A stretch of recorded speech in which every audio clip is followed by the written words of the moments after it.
shit, yeah, they bread stank. Walk up in the club, dripping like I'm fresh paint.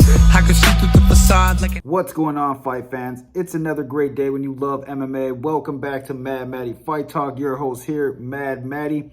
We just had a big fight card go down today. UFC Vegas 47, showcasing number 7 Sean Strickland taking on number 6 Jack Hermansson in the main event of the evening for that one. Big fight card. Lots of good fights, lots of good action. If you guys missed out, let's briefly go over what happened in these bad boys. Kicking off the night, I don't believe this was the first fight on the main card, but I do believe it was one of the better ones. Tresean Gore taking on Bryan Battle. Tresean Gore is making his UFC debut in this fight, taking on Bryan Battle, who won season 29 of The Ultimate Fighter. These guys were supposed to be the season finale fight, so they finally got to meet in the octagon. It was a pretty good fight. Bryan Battle controlled most of the action from the beginning. Tresean looked like he took a long time to pull the trigger, but that dude was carrying some heavy power in his hands. Bryan Battle, outstruck him from the beginning to the end. He ate some big shots. Gore landed some bombs later in the fight, second round, I believe. But Battles hung in there, had a swollen eye shut, hung in the line of fire, kept doing his thing, and ended up pulling off a 3-round unanimous decision, rightfully so. Gore just took a little bit too long to get started. When you're packing bombs like that, I don't know why he was waiting so long to unleash the beast, He ate a lot of leg kicks early, and me and one of my buddies talk about this all the time. I'm like, dude, till this day, I don't understand why these fighters don't check leg kicks. Checking a leg kick, I don't know how these guys haven't learned from Uriah Hall, what he did to Chris Weidman. Very lethal, very dangerous, and very useful. It saves you from eating damage, and it hurts your opponent, dude. They're not going to want to keep kicking your legs if you're checking kicks, but Gore didn't check any kicks. He let Bryan Battle establish his distance control and his teep kicks, was able to keep him on the outside for the most part. He tried to wrestle him. Gore's a tough dude, and I can't wait to see that guy fight again. But yeah, he just took too long to pull the trigger in that fight. Moving on to the next fight, if you guys missed this one, it was Brendan Allen taking on Sam Alvey. Brendan Allen, I've been watching him a lot recently. He's a rising upcoming star in the light heavyweight division. I really like how this guy strikes. Very dangerous dude. He ended up defeating Sam Alvey via submission, second round. He dropped Alvey towards the end of the second round and ended up tapping him out. So that fight was good, lots of action. Alvey was landing some nice shots early on. That fight was back and forth. One of these guys was going to end up catching the other. Brandon happened to be the one to do it. Dropped Alvey, ran in there, tried to finish him, and then ended up tapping him out. So that was a good job. Hats off to you. One of my favorite fights on this fight card.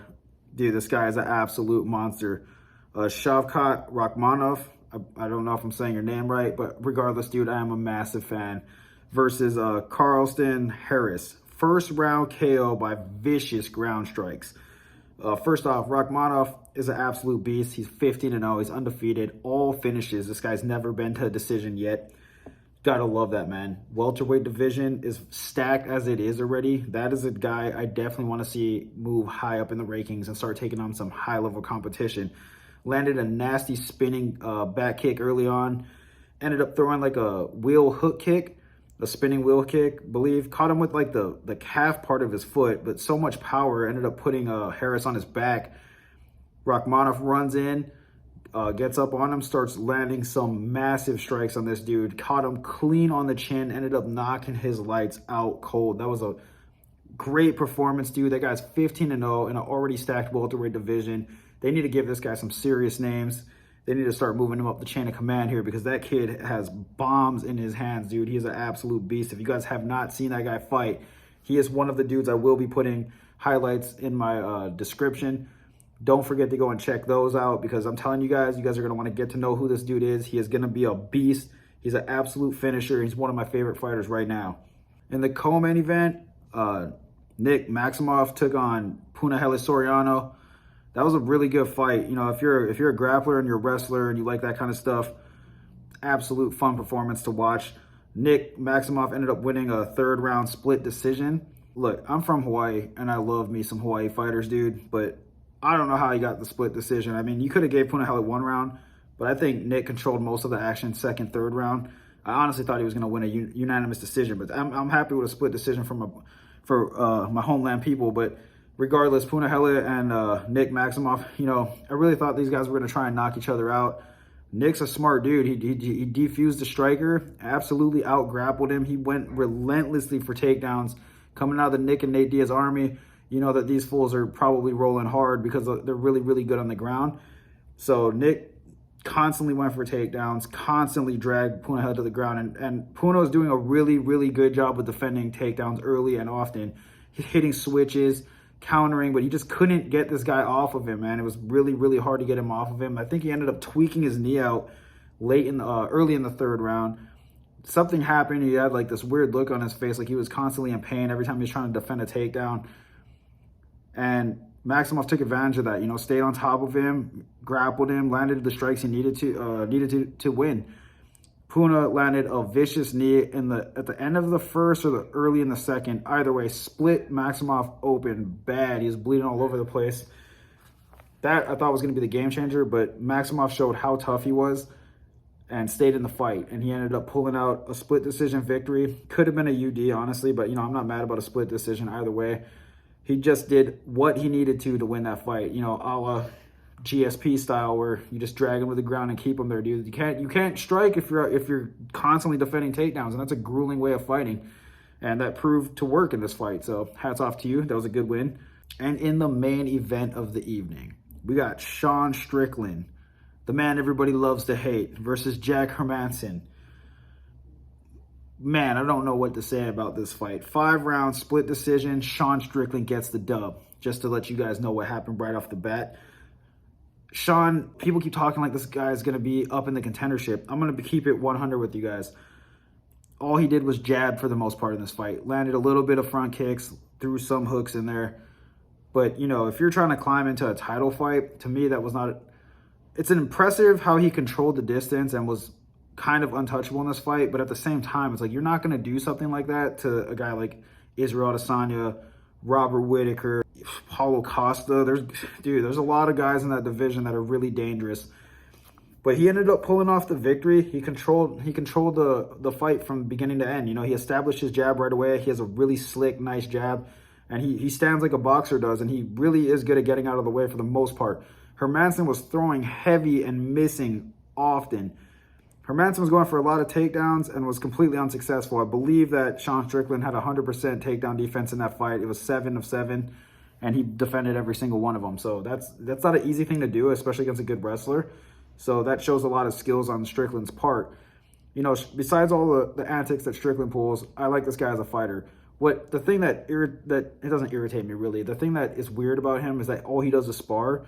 To me, if all you're doing is sparring, you get so comfortable doing that you treat every fight like it's a sparring match. Like, I don't know if that makes sense to you guys, but for example, Max Holloway's always shadow boxing, so when he goes into the fight, he looks so fluent because he's constantly throwing combos on the air. I think when you're sparring, you're used to giving and taking, you know, doing the same thing over and over and over again. I don't believe that's the best way of fighting. I mean, obviously it's working because Sean Strickland's on like a, 6-fight win streak now.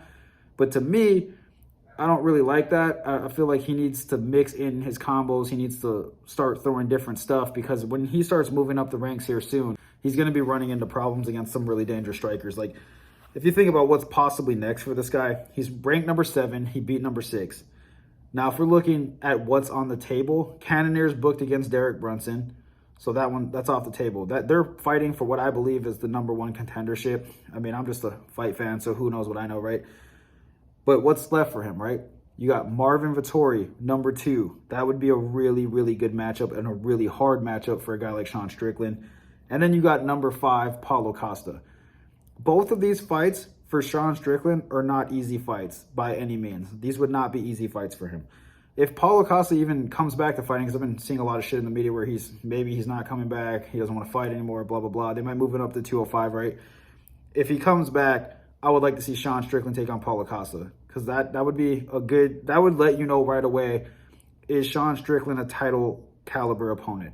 Paulo Costa faced a champ, got destroyed. Paulo Costa's a dangerous striker. That's his only loss, right, to Izzy?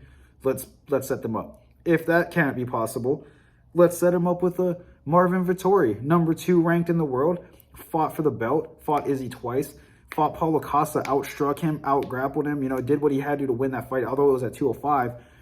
I think a 185 matchup between Sean Strickland and Marvin Vettori is a good fight and a good tale if Sean Strickland is the real deal. if he can defend takedowns against, you know, a really high-level wrestler. He did it against Hermansson, but I want to see it against somebody like Marvin Vettori. Marvin is better at striking by far than Hermansson is from what I saw. So I would like to see them set up Sean Strickland, Marvin Vettori, or Sean Strickland versus Paulo Costa. Let me know what you guys think in the comments below on what you guys thought about these fights. Which fight was your guys' favorite? If you haven't yet, like this video, subscribe to my channel. We got plenty of more content. Don't forget to check out my other videos for the upcoming fight between Israel Adesanya and Robert Whittaker 2, UFC 271. We also got videos for UFC 272, 273, and 274. Don't forget to check all of them out. Like, subscribe, hit your boy. Haters talking shit, yeah, they breath stank. Walk up in the club dripping like I'm fresh paint. I can see through the facade like